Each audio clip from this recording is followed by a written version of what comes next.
Yaqında Litva Xitoydagi diplomatik xodimlarni chekindirib ketgan bo'lib, Xitoy doiralarining ularning vizasini uzartib berishni rad qilganligini va bu sababli Viyna ahdinomasiga xiloflik qilganligini aytgan edi. Xitoy tashqi ishlar ministrligi bo'lsa buningga inkos qaytarib, Litva doiralarining so'zlariga norozilik bildirdi. Litvaning Tayvan bilan bo'lgan diplomatik munosabatini kuchaytirishiga ergishib, Xitoy bilan bo'lgan munosabati yomonlashdi. Xitoy virusining Omikron varianti tez sur'atda kengayayotgan Gollandiyada to'nagundan boshlab 4 hafta to'liq taqash yo'lga qo'yildi.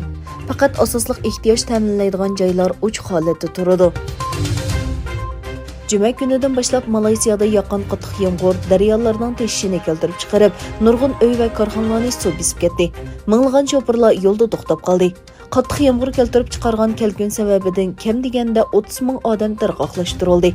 Bosh ministr Ismoil Sabir Yaqub buzilgan uy va ul aslihalarga taxminan 23 million 700 ming dollar yordam qiladiganligini aytdi.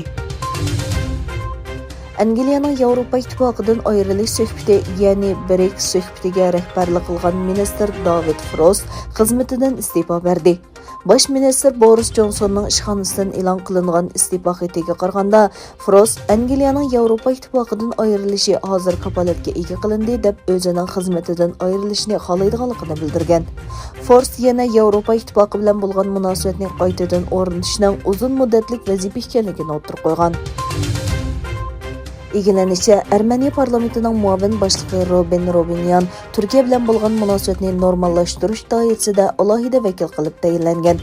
Yana bir tarafdan Turkiya tashqi ishlar ministri Mavlut Cavushoğlu Turkiyaning Washingtonda turishliq sobiq bosh elchisi Sardar Qilishning Armeniya ishlari alohida vakili qilib tayinlanganligini e'lon qildi.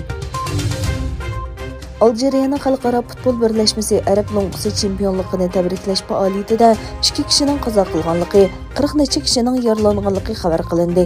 Egilenishicha, Qatarning sohibxonligida tunji qatim o'tkazilgan Arab Long'isi hal qilg'ish musobaqasida Aljeriya 0-2 natijasida Tunisni mag'lub qilib chempion bo'lgan. Xabar qilinishicha, Janvada o'tkazilgan qotil mashina odam deb atiladigan avtomatik qurol sistemasini ishlatishni cheklash to'g'risidagi suhbat Rossiya, Amerika va boshqa bir qancha davlatning qarshi turishi sababli ko'rinarli ilgarilashga erishalmagan. Bu sababli Birlashgan Davlatlar Tashkilotining uchquchisiz, yiroqdan kontrol qilinadigan yoki avtomatik qurollarni tangshash kurashi kelar yilmi davomlashadi ekan.